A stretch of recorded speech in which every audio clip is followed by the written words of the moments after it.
ensinar para os nossos filhos pequenos a terem contentamento, ou seja, não serem reclamões e murmuradores?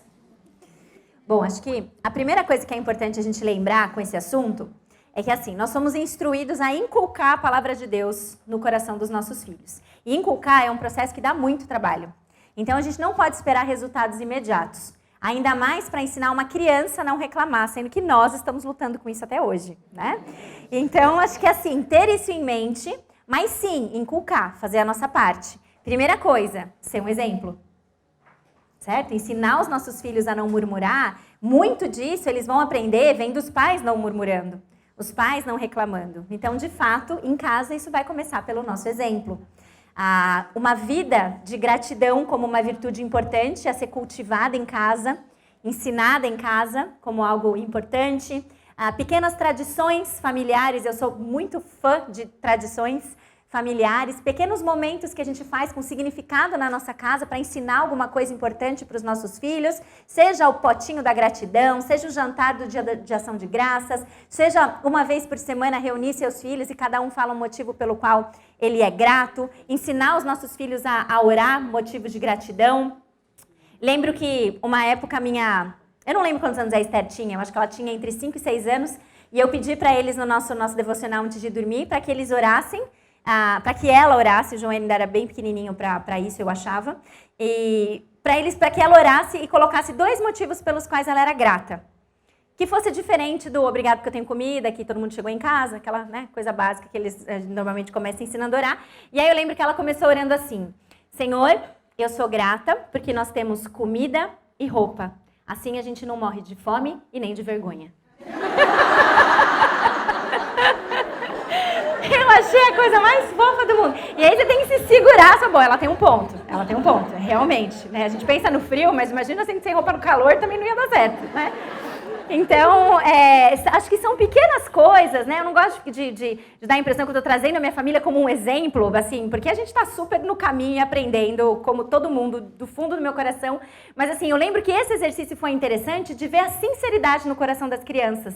Que às vezes a gente acha que eles não vão saber o que falar, e tudo bem, eles estão aprendendo a se relacionar com Deus. Então, orações desse tipo marcam a nossa vida, criam memórias e, na verdade, ensinam nossos filhos a se relacionar com Deus, né? E acho que uma última coisa que é importante dizer, né? Acho que exemplo dos pais, cultivar a gratidão como uma virtude importante em casa e ensinar as crianças. Acho que a gente ensina muito sobre gratidão quando a gente ensina sobre os atributos de Deus. Ensinar para os nossos filhos que Deus é bom. Ensinar aos nossos filhos que tudo que o nosso Deus faz é bom, mesmo quando a gente não entende. Ensinar aos nossos filhos que Deus é soberano, que Deus é amoroso. E aí, por meio do ensino dos atributos de quem Deus é, a gente vai ensinando os nossos filhos também a se relacionar com aquilo que Deus faz. E mesmo quando a gente não entende, a gente pode fazer as coisas sem reclamar, sem murmurar, porque Ele está no controle. Murmuração e mau humor na TPM é pecado? Como confrontar os hormônios e santificação? Essa é aquela hora que a gente adoraria que tivesse tipo um 4 João na Bíblia, né, dizendo que se a gente estiver na TPM, aí tá liberado, virar o dragão, que tá tudo certo, que não tem problema, né? Mas fato, assim, acho que a gente precisa entender 2 coisas sobre TPM. Primeira, TPM é real, certo? Existem pessoas que têm mais sintomas, existem pessoas que praticamente não sentem, bem-aventuradas sois, né? Mas a maioria das pessoas, das mulheres, experimenta pelo menos um sintoma de TPM em graus variados. E durante muito tempo, mesmo dentro do contexto cristão, as pessoas começaram a falar que a própria TPM era um pecado. Que era uma coisa da sua cabeça, que você tinha que lidar com isso de qualquer jeito. E na verdade não, a gente precisa entender que do ponto de vista físico, ela é uma realidade. Os hormônios oscilam, e com a oscilação do humor vem também sintomas emocionais. O mau humor pode vir, a irritabilidade vem, a falta de paciência vem, tudo isso vem e nada disso foge do controle de Deus e nada disso é desculpa para pecar. Mas tudo isso é real. Tudo isso é real. Então a gente precisa entender que a TPM é real, ela é física. Se você não experimenta sintomas dessa natureza, de fato, você é abençoada nesse sentido. Não despreze ou não minimize quem sente, porque é real, certo? Mas a TPM, ela não é maior do que Jesus Cristo. Amém? Então, se a TPM não é maior que Jesus Cristo, significa que Jesus pagou o preço por nós na cruz para que, independente do que os nossos corpos estivessem fazendo, a gente ainda pode atravessar pela TPM sem pecar. Então, como que a gente reage a isso? Ela não é desculpa para pecar e ela não é maior que a graça de Deus. Como que a gente lida? Primeira coisa, reconheça a realidade da TPM na sua vida. Certo? Estou de TPM. Não como um escudo do tipo, saiam de perto, né? Estou de TPM. Não, mas reconheça isso. Entenda que ela é real, que ela em si não é pecado, mas a forma como a gente reage a ela pode ser. Então, como eu lido com os hormônios e com a santificação? Primeira coisa, prepare-se para isso. A gente sabe, nosso corpo funciona de uma forma cíclica. A gente sabe quando ela vem. Se você não sabe, pergunte, o seu marido sabe. Às vezes ele sabe. Seus filhos, provavelmente, né, também, a mamãe ali tá, né, acho que tem alguma coisa errada. Prepare-se. Como a gente consegue se antecipar para ela, né? Recentemente eu fiz o curso dos perrengues, eu até fiz a propaganda de um aplicativo. Hoje a gente tem aplicativos que a gente pode baixar nos nossos smartphones para controlar o nosso ciclo e ele avisa. TPM chegando, ovulação chegando. A maioria das pessoas usa para questão de planejamento familiar, se querem ter filhos, saber quando está fértil e tal. Mas eu tenho usado muito isso para entender não só a questão da duração do ciclo, mas onde esses sintomas podem chegar.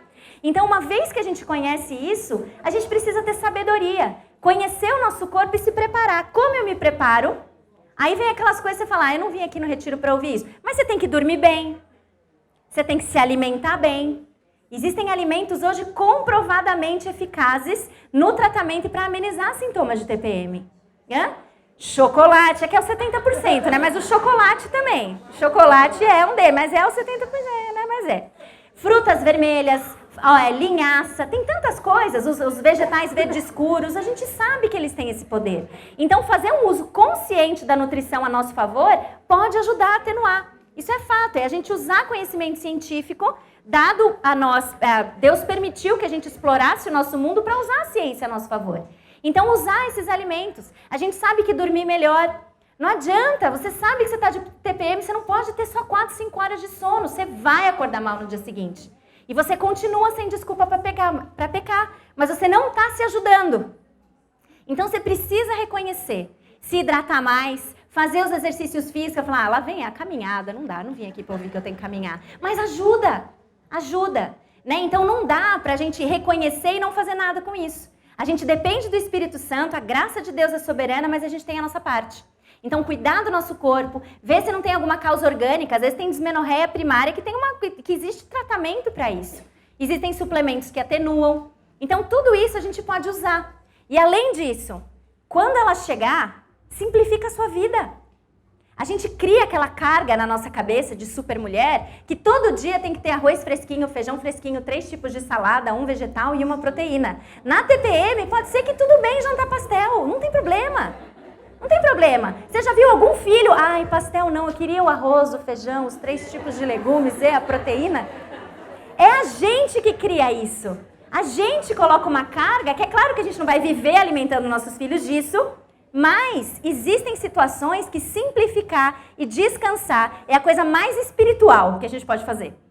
A coisa mais espiritual que a gente pode fazer é pedir uma pizza e dormir cedo. Certo? Tá gravado, né? Tá gravado? Então tá bom. Então levar isso em consideração. E se você falhar, ou se todas essas medidas falharem e seus sintomas não forem atenuados, Deus ainda é maior que a TPM. Ele ainda é maior.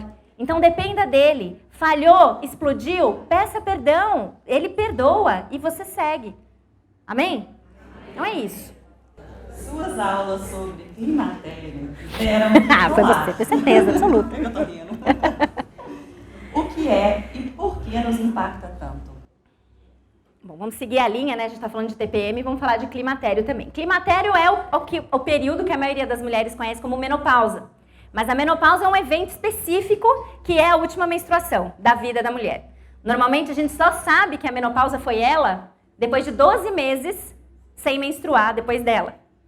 Mas antes disso, existe um período longo, que pode ser longo, bem longo, que as mulheres experimentam de sintomas bastante variados, que algumas experimentam de forma bem leve e outras de uma forma bastante avassaladora, que é o período que a gente chama de climatério, certo? Então, tecnicamente, o climatério é esse período que tem os mais famosos sintomas, como os fogachos, né? As dificuldades para dormir, a perda de libido, aumento de apetite, ganho de peso sem causa aparente. Olha lá, começou. É isso?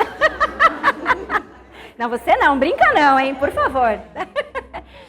E tem todos esses sintomas. Esse período é o período que está marcando o final da fase reprodutiva da mulher. E ela deixa de estar na sua fase que tem a capacidade reprodutiva para entrar, então, na fase que realmente caracteriza o envelhecimento da mulher. Certo? O período do climatério pode durar muitos anos e pode ter sintomas muito diferentes. Nos impacta porque, de novo, é real. Menopausa, climatério é real. Se você vê alguém tá 15 graus e a mulher tá morrendo de calor, ela tá com calor. É real, né? É real. Ela sente isso de verdade. E do mesmo jeito que vem, vai. É uma coisa maluca. Realmente, os nossos hormônios estão desregulados, estrogênio, a atividade ovariana está cessando. E com isso, esses sintomas acontecem de verdade. Certo? Da mesma forma que a TPM, o climatério é real. Então, valem os conselhos, mesmo os conselhos da TPM, valeriam para o climatério também. Reconhecer que é real. Existem terapias que podem atenuar os sintomas. Existem coisas que a gente pode fazer para melhorar, que são iguais. E ainda assim, Jesus também é maior do que o climatério. Do que todas as variações de humor e de que todas essas mudanças. Então, as mesmas coisas da TPM a gente poderia arrastar para cá. Mas uma coisa que eu acho que o climatério tem de adicional, que eu acho que vale a pena só colocar, por que nos impacta tanto? Nos impacta tanto porque a gente tem combatido o envelhecimento a todo custo. Como se o envelhecimento fosse algo a se lutar, a se fugir. E não é. A Bíblia nos diz que não é.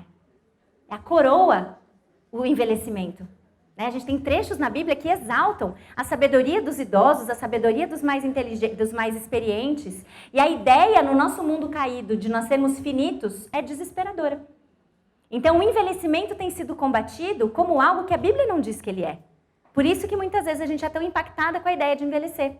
A ideia de perder a nossa capacidade reprodutiva também tem muito a ver com a nossa ideia de controle.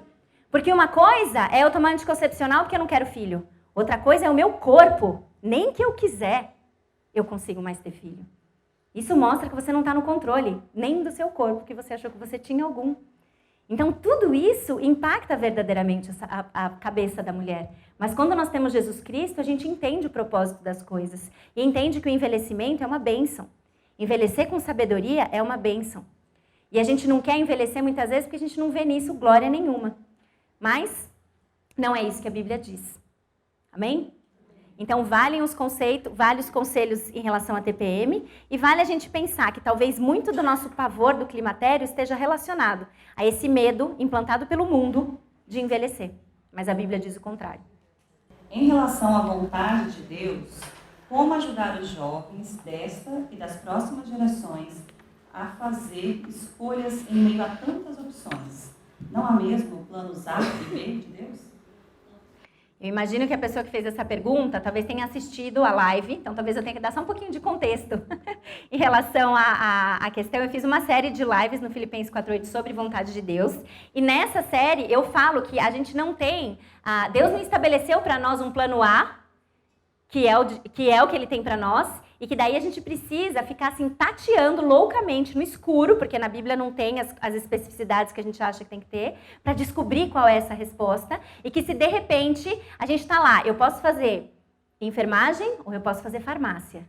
E aí eu fico lá, enfermagem ou farmácia, qual é o plano de Deus para minha vida? Eu acho que é farmácia. E se era enfermagem, sua vida vai dar toda errada daqui para frente. Porque você não está no centro da vontade de Deus. Isso é uma série de conceitos perigosos e errados.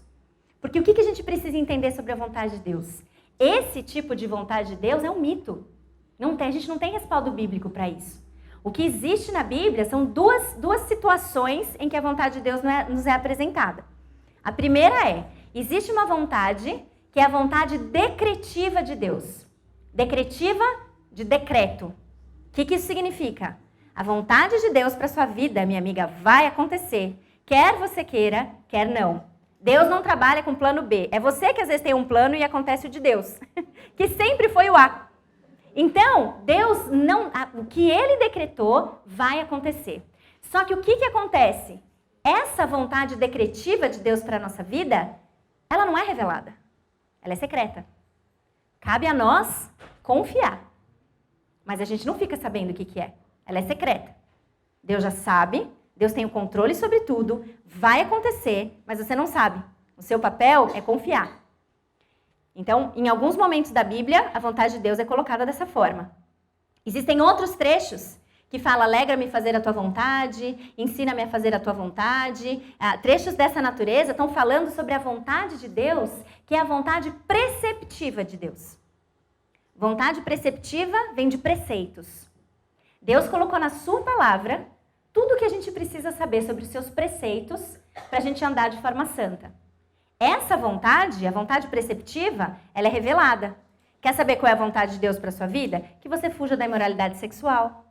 A vontade de Deus para a sua vida é que você pratique o amor, que você ame a Deus acima de todas as coisas e ao próximo como a si mesmo. A vontade de Deus para a sua vida é que você exercite a paciência, a mansidão, o domínio próprio. Se a gente se ocupasse só da vontade preceptiva de Deus, já ia dar um trabalhão para a nossa vida. Só que além disso, a gente quer saber a outra. E aí a gente cria uma terceira, que é aquela, ok, Deus é soberano, tem a decretiva, tem a da sua palavra, mas tem a minha. Então eu quero saber, Senhor, me revela com quem eu tenho que casar. Me revela que faculdade eu tenho que fazer. Me revela em que cidade eu tenho que morar. E aí a gente fala, não, a Bíblia tem as respostas, mas na Bíblia não está escrito, fulano, é para você casar com tal fulano. É para você fazer tal faculdade. Não. Ou seja, para essas escolhas, que é aí que a gente chega na pergunta, do fundo do meu coração parece chocante, mas tanto faz. Tanto faz. E isso dá pra gente uma liberdade muito grande.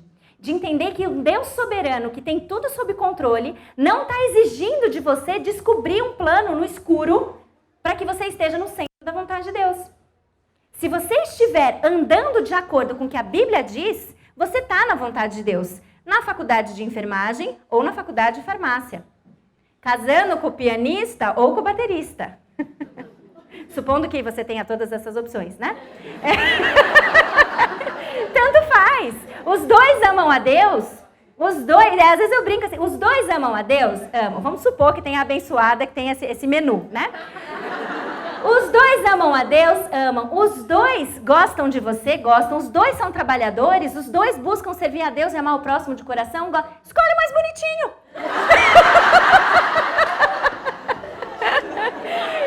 Porque de verdade, tanto faz. Tanto faz. A abençoada que a gente ainda tem que contar que um deles é bonito, né? Quer dizer, ela tá né? Então, de verdade, ocupe-se do que a Bíblia diz. É isso que a gente precisa ensinar aos nossos jovens. E nós também, né? Porque muitas vezes a gente é pego naquela decisão. E agora?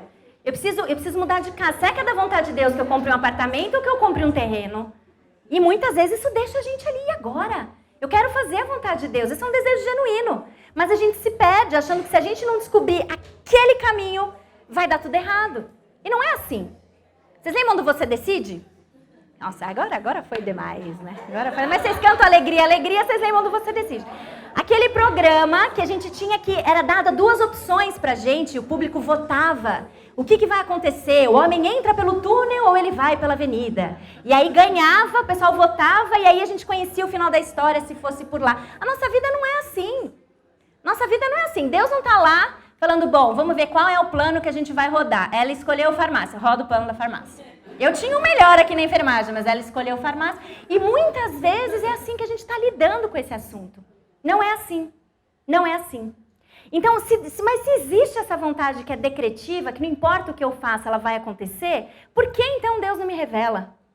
Porque não é assim que Ele trabalha. Ele quer confiança. Faça a sua parte. Obedeça a Bíblia. Viva de acordo com a vontade de Deus que você já conhece na palavra dEle. E Ele vai direcionar os seus passos. Ele quer que você se ocupe de fazer o que você já conhece e tomar suas decisões. E Ele está mais preocupado com o coração de quem está tomando a decisão do que com a decisão em si. Então, para muita coisa, realmente tanto faz. O Kevin DeYoung diz, eu já vou terminar, por isso que eu queria só 10, tá vendo? Eu falo um monte para cada uma, mas tô acabando. O Kevin DeYoung fala o seguinte: ame a Deus, sirva o próximo, busque a santificação. E enquanto você faz isso, faça o que você quiser, com quem você quiser, onde você quiser. E você vai estar andando na vontade de Deus. Não é maravilhoso? A gente complica esse assunto. Então, o que os nossos jovens precisam saber é que a coisa mais importante para eles é amar e servir a Deus de todo o coração. Enquanto eles fazem isso, eles vão ter sabedoria, vão adquirir sabedoria para tomar as decisões que são as decisões mais sábias. E aí, seguir na vontade de Deus. Amém? Muitas mulheres vivem realidades que limitam o tempo de comunhão e de dedicação a outros meios de graça. Mulheres que trabalham fora, mulheres que cuidam de pessoas idosas e diversas outras coisas, né? Como priorizar, ou seja, remir o tempo visando ao que é do alto? Gente, não tem outro jeito. Priorizar é primazia. A gente precisa fazer escolhas em relação ao uso do nosso tempo. Hoje em dia, a gente está lotando o nosso tempo cada vez mais. Coisas que foram feitas para nos dar mais tempo têm acelerado o nosso tempo.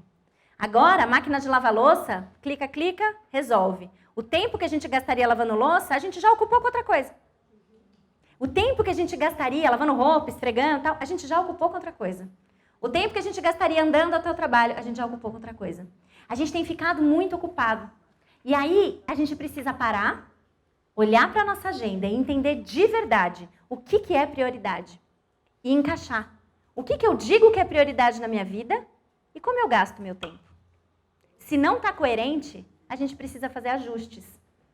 Quando a gente pensa, por exemplo, nessa pergunta, né? Ela não tem tempo para comunhão. Ok. Eu não sei exatamente o que isso significa. Será que ela não tem tempo? Ela tem tempo zero para comunhão? Ou ela não consegue fazer tudo aquilo que ela gostaria em termos de comunhão? Eu vejo amigas que tomam café quarta-feira às 15h, eu não consigo, então eu não estou tendo comunhão. Elas fazem discipulado numa quinta-noite, mas eu não consigo por causa dos meus filhos. Tudo bem, mas você consegue ir na igreja? Quando você está na igreja no domingo, você se preocupa em ocupar o seu tempo e fazer o melhor uso do tempo de comunhão ali enquanto você pode estar lá? As nossas vidas passam por estações diferentes, de maior ou menor disponibilidade, por exemplo, para isso. Mas se a gente considera isso algo do qual a gente não pode abrir mão, a gente precisa pensar onde eu consigo encaixar. Talvez eu não consiga encaixar como era antes, na minha vida de solteiro, na minha vida de antes da faculdade, mas agora, qual é a minha realidade? E como que eu consigo encaixar isso de forma que glorifique a Deus agora? Talvez seja algo sábio você não participar de absolutamente tudo na igreja na estação da vida que você está agora. Talvez você precise justamente do conselho de parar. Olha, 4 ministérios agora, eu acho que não. Acho que é melhor um só. Porque seus filhos estão precisando de você, você tem outras prioridades. Então é importante a gente elencar isso em relação à comunhão. Outros meios de graça, oração. Puxa, Naná, eu costumava acordar às 5 da manhã, fazia 1h30 de oração, era maravilhoso. Agora eu não consigo mais, porque eu vou dormir às 5 da manhã. Porque eu tenho um filho pequeno e tá assim a situação. Tudo bem. O que é possível? É uma prioridade na sua vida? Quando dá para orar? Você consegue orar no trajeto do trabalho? Você consegue orar quando você está amamentando? Ao invés de ficar ali no Facebook? Dá para orar nesse espacinho de tempo? Quando você está indo no trajeto para o trabalho, ao invés de ouvir um podcast, que é uma coisa boa, dá para desligar, pelo menos na volta, e orar? Dá para orar no banho? Quando que a gente vai encaixar esses momentos? Às vezes a gente cria na cabeça que 4 horas do dia tem que ser voltado para isso. E na verdade, em momentos diferentes da vida, a gente vai ter que encaixar isso de formas diferentes. Mas se é prioridade, a nossa mente, nosso coração é ótimo, nossa mente precisa estar voltada para entender isso. Leitura da palavra, a mesma coisa. E ser bastante honesta, bastante sincera mesmo, em relação ao uso que a gente faz do celular e outras redes sociais. Porque realmente, a hora que a gente para contar, hoje quase todo celular tem aquele aplicativo que nos apavora, que a gente olha e fala, não, isso aqui está errado, com certeza. Sua média de uso foi 8 horas e 22 minutos. Não, isso aqui não é verdade. A hora que você vai ver, é mais ou menos isso mesmo. E já dizia, acho que é o John Piper que fala, que as redes sociais vão servir de prova excelente contra aqueles que no dia final disseram que não leram a Bíblia porque não tinham tempo. Cara. Dói, mas é verdade. É verdade. Entender o uso que a gente faz na real mesmo, honestamente, do nosso tempo, vai nos ajudar a ter sabedoria. A gente precisa colocar isso diante de Deus, fazer talvez um inventário de como a gente tem gasto as nossas 24 horas e ver se realmente não tem tempo. E se de verdade não tiver, talvez a pessoa que fez a pergunta está ouvindo tudo isso falando, mas a nossa não está entendendo, nem rede social eu tenho, não está dando tempo. Então tem coisa demais na sua vida, minha irmã. Porque Deus não errou quando colocou para você 24 horas do dia, como colocou para todas nós. Nós temos essas 24 horas. Pasme você, dessas 24 horas, Deus determinou que 30% delas a gente passasse dormindo e nas outras 16 desse tempo da gente fazer aquilo que Ele quer que a gente faça, não aquilo que a gente quer enfiar no nosso dia. Então vamos pedir sabedoria para Deus, fazer uma avaliação concreta do uso que a gente tem feito do nosso tempo, porque Ele nos dá, sim, o tempo necessário para cumprir a agenda dele, não a nossa. Como lidar com o sentimento de injustiça ou de irritação na submissão ao marido? Lembra que eu falei, pessoal, pega leve nas perguntas, né? Perguntinha fácil. Gente, acho que a primeira coisa que talvez seja a principal, e que muitas vezes é a que mais pega pra gente, porque aí a gente fica sem desculpa, é que assim, a Bíblia fala pra gente ser submissa aos maridos como ao... Nossa submissão não é aos nossos maridos, em primeiro lugar. Nossa submissão é a Deus. E quando a nossa submissão é a Deus, a gente precisa entender também que se o nosso marido nos coloca para fazer ou pede de nós alguma coisa que vai contra o que a palavra de Deus diz, a submissão aqui não cabe, porque a nossa submissão é ao Senhor. Certo? Então, em primeiro lugar, a gente precisa entender isso. Maridos que pecam contra nós ao exigir submissão, eles não devem ser seguidos. Eu falo isso com cuidado, mas eu falo isso com clareza. A nossa submissão é ao Senhor. Ainda assim, eu falar, agora arrumei minha desculpa, agora eu vou falar as verdades que ele está precisando ouvir. Não. Ainda assim, é possível você não se submeter com respeito. Com respeito. Certo? Isso é a primeira coisa. Quando a gente está falando de irritação ou de injustiça, não sei se a pergunta, na verdade, eu fiquei pensando para qual lado ia a pergunta. Se eu estou irritada e injusta porque o meu marido, eu tenho que me submeter a ele, ou eu estou irritada e eu acho injusto que eu preciso me submeter, no geral. E se for esse o caso, vou falar disso primeiro. A gente precisa entender que Deus é bom. E tudo que Ele faz é bom. E Deus desenhou assim. Deus precisava colocar ordem nos relacionamentos. E Ele colocou dessa maneira. Ele colocou que os homens seriam os provedores que amariam sacrificialmente a ponto de dar a vida pelas suas esposas, se preciso fosse, e que as mulheres respeitariam e seriam submissas aos seus maridos. O pecado, sem dúvida nenhuma, corrompeu isso. Homens hoje pecam e exercem uma liderança ruim, ou pior, exercem uma liderança abusiva. Casos de liderança abusiva ou casos de relacionamento abusivos, eles devem ser tratados com seriedade, envolvendo autoridade legal, se for o caso, sem dúvida nenhuma. Não estamos falando aqui de relacionamento abusivo, porque a gente coloca isso totalmente num outro balaio, né? Mas maridos pecam. E se a dificuldade na submissão é porque você acredita que você vai ter que ser submissa a uma decisão que você tem certeza que é péssima, que é ruim, você está olhando e fala, isso aqui vai dar errado, vai dar errado. Acredite numa coisa. Deus está trabalhando no coração do seu marido. E Ele tem um jeito de trabalhar com ele que é diferente do jeito que Ele trabalha com você. E eu sei que às vezes pesa, porque a gente está vendo o nosso marido tomar uma decisão que você está olhando e você está achando que vai dar errado. E você está assim, tudo bem, mas eu tenho que ser submissa a Deus. Só que assim, se Deus está trabalhando com ele, ele vai ter que se dar mal, eu estou casada com ele, vamos dar mal também. Eu estou junto, né? Mas Deus é fiel. Mas Deus é fiel. E ao mesmo tempo que Ele trabalha com o seu marido, Ele trabalha com você, de formas diferentes. Ele trabalha com cada um de um jeito. Então, a submissão, em primeiro lugar, ela é ao Senhor. Talvez isso deveria ser suficiente para a gente acalmar o nosso coração. E mesmo nesses momentos de maior dificuldade, de ser submissa mesmo, entender que quando a gente faz isso, a gente está agradando a Deus em primeiro lugar. E que as decisões erradas que se seguirem, Deus é misericordioso. Ele é bom. Ele vai ensinar coisas no caminho para você, vai ensinar para o seu marido e vai ensinar coisas diferentes para um e para outro. E assim Deus trabalha em nós. Sim, não, obrigada, exatamente. Isso não quer dizer de forma nenhuma, obrigada pelo lembrete, que a mulher que se submete ao seu marido, ou a mulher submissa, não significa que ela não pode influenciar o seu marido. Não significa que ela não pode conversar com ele. Submissão é diferente de influência, né? A influência, a conversa, mostrar pontos de vista, tomar decisões conjuntamente, isso é todo... Por submissão aqui, eu realmente não estou dizendo, ó, ele falou, você faz e fim de papo.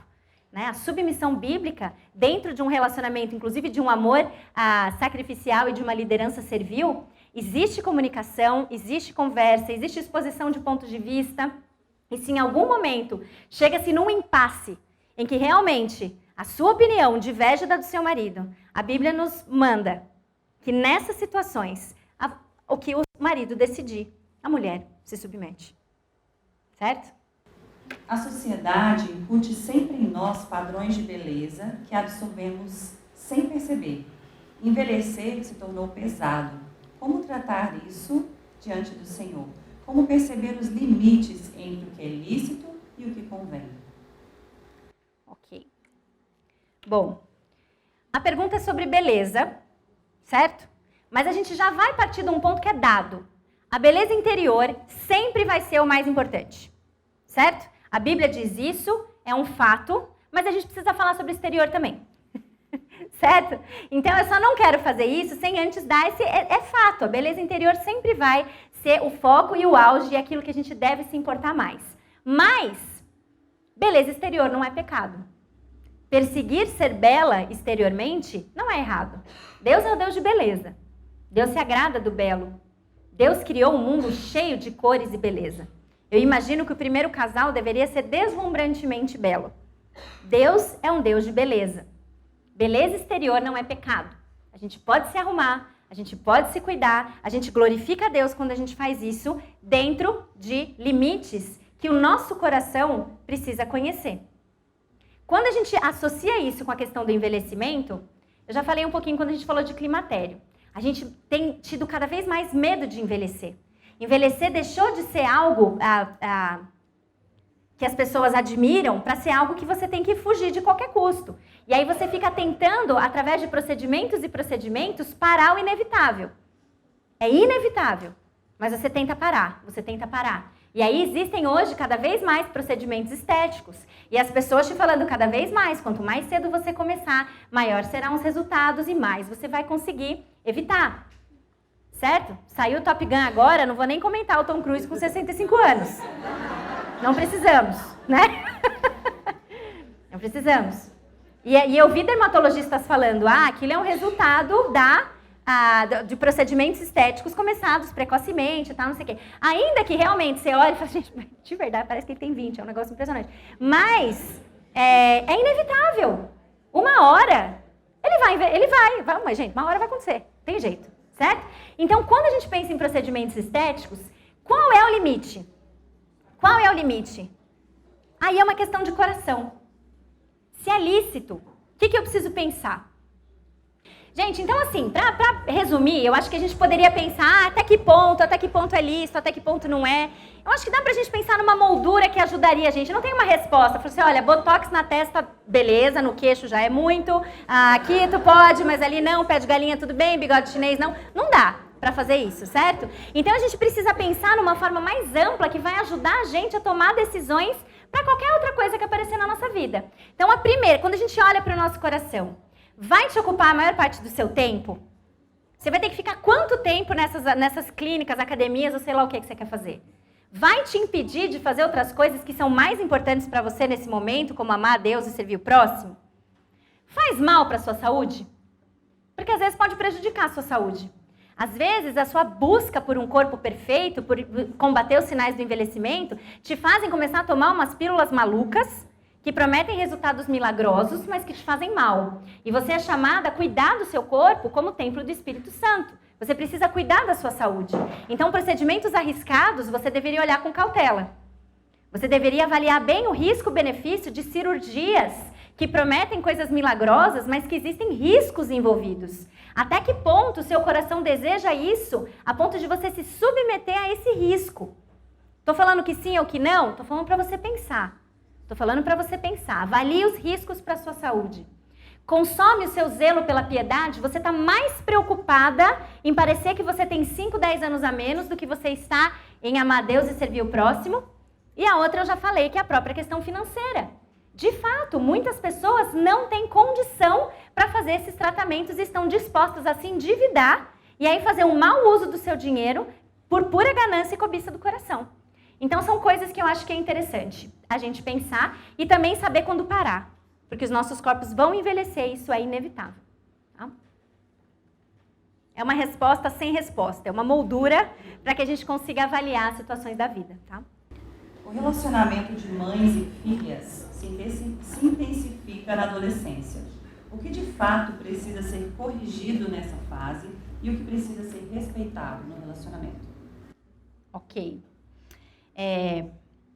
A adolescência, nesse período da adolescência, existem alguns autores que dizem que é quando a gente começa a aumentar cada vez mais a instrução, né? E diminuir ou cessar na adolescência a correção no sentido da disciplina. A gente já consegue instruir, conversar o adolescente, se a gente inculcou, né? Foi inculcando as verdades para ele, ou mesmo em qualquer momento da jornada que você tem entrado na vida cristã, o adolescente ele já reage à conversa. Ele já reage ao entendimento mais abstrato das coisas. Então, conversar com o adolescente é muito mais produtivo do que a gente sentar com uma criança de 2 anos e explicar todo o raciocínio por trás de ordens. E hoje, infelizmente, a gente tem visto muitas pessoas fazendo isso com crianças muito pequenas, tentando fazer com que elas entendam o sentido de tudo. E não é isso, né? Mas o adolescente já pode. Então, assim, o que eu preciso corrigir? Acho que a pergunta é essa, né? O que eu preciso corrigir e o que eu preciso respeitar? Certo. Hoje em dia a gente fala muito que o adolescente tem que ter direito à privacidade. Foi a primeira coisa que eu lembrei quando veio essa pergunta, né? O que eu respeito? Ele não quer que eu veja o computador dele. Será que eu não estou infringindo? Estou infringindo a autonomia dele? Não, você não está. Você é mãe, né? É pai e adolescente ele não tem que ter direito à privacidade garantido a qualquer custo. O que acontece é que à medida que alguém vai amadurecendo, essa pessoa vai conquistando mais confiança e autonomia à medida que ele cresce em responsabilidade. Então, se o adolescente quer que você confie nele, ele tem que mostrar que ele é confiável. Certo? Então, ele vai crescendo em responsabilidade. O que acontece é que muitas vezes a gente tem olhado para a adolescência como um período nebuloso da vida do ser humano, em que tadinho, ele não tem maturidade, ele não tem maturidade, ele não tem maturidade, e a gente não ajuda esse adolescente a crescer em maturidade. E aí, de uma hora para outra, a gente solta, vai para a faculdade. Sem ter preparado ele para nada. Sem ter preparado ele para a vida. Então, na adolescência, nos primeiros anos da adolescência, a gente já precisa ir dando pequenos passos no sentido de aumentar a responsabilidade deles. De aumentar a responsabilidade. À medida que aumenta a responsabilidade, aumenta a confiança. Você prova que você é responsável e eu te libero mais. Você prova que você faz e eu deixo você ter. Você prova que você é responsável e assim você vai migrando para a maturidade. A gente fala muito, existe uma confusão que a gente fala, não, o adolescente ele tem que ter a independência de um adulto ainda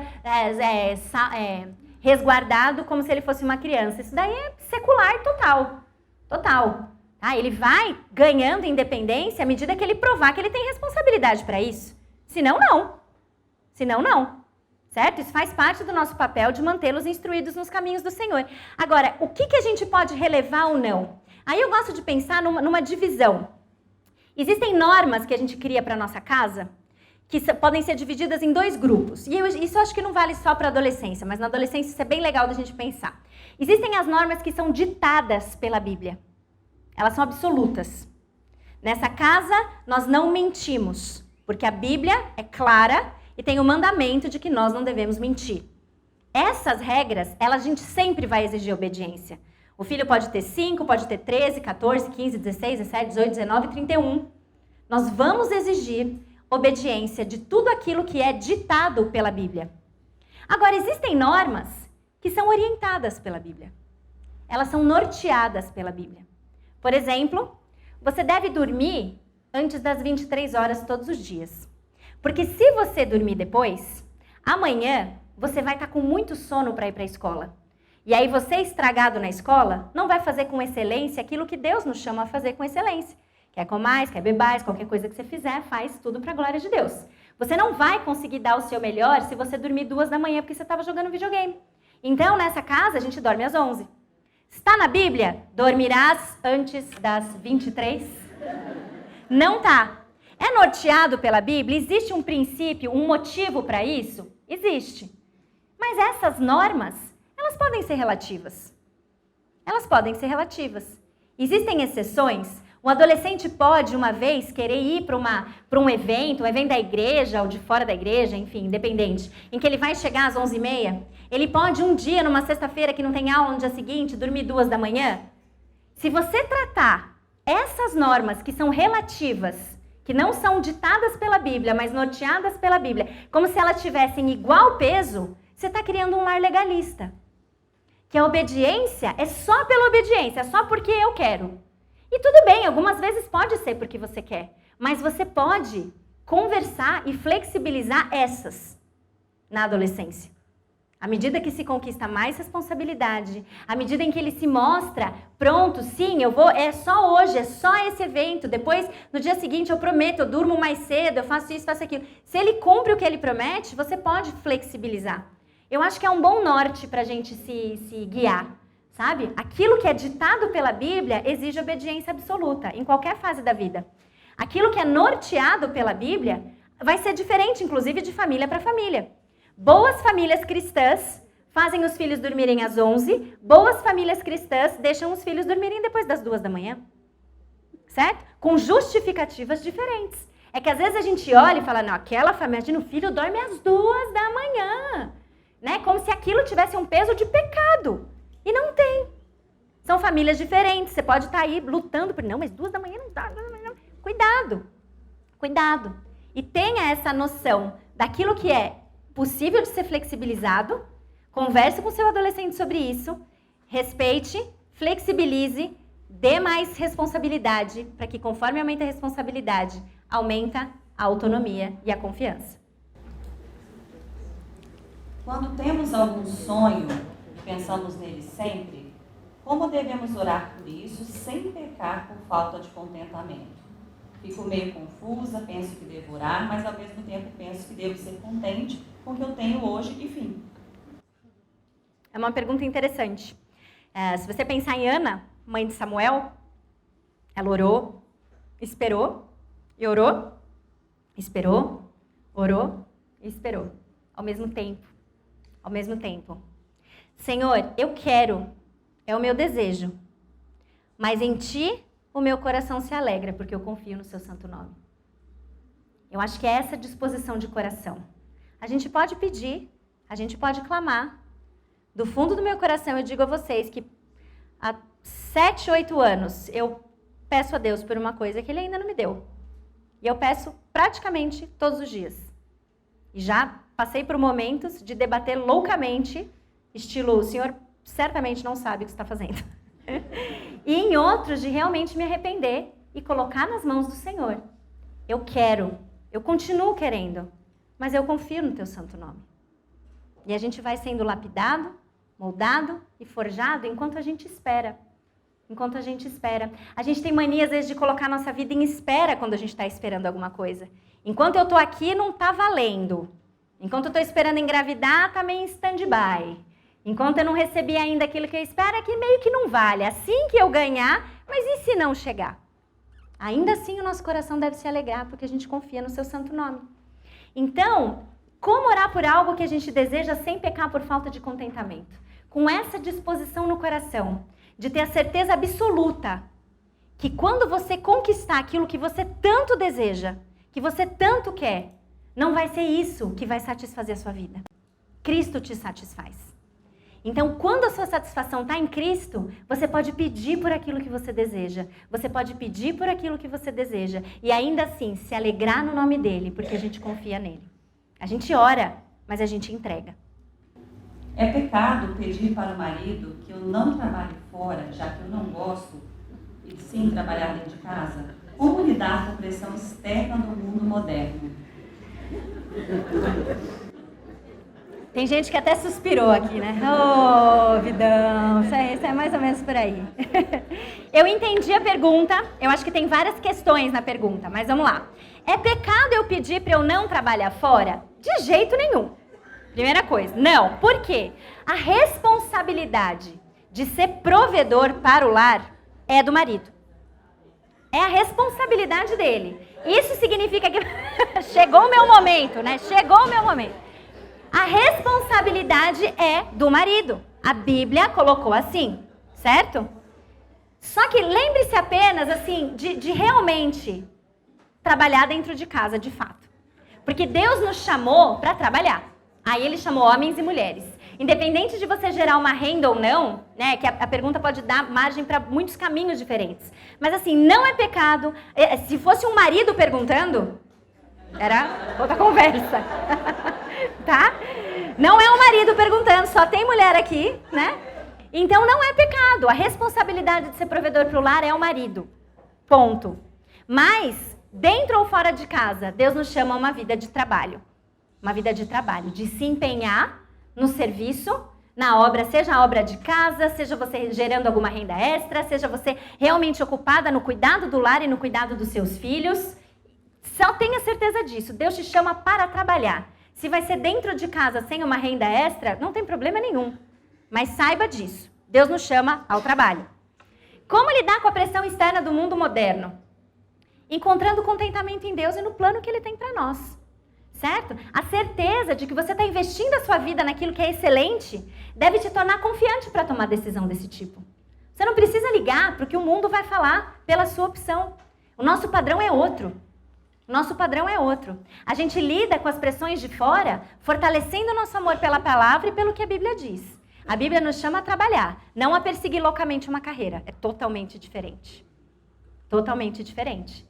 Então a gente lida com pressão de fora, fortalecendo a nossa confiança em Deus e no plano que Ele tem para nós. Certo?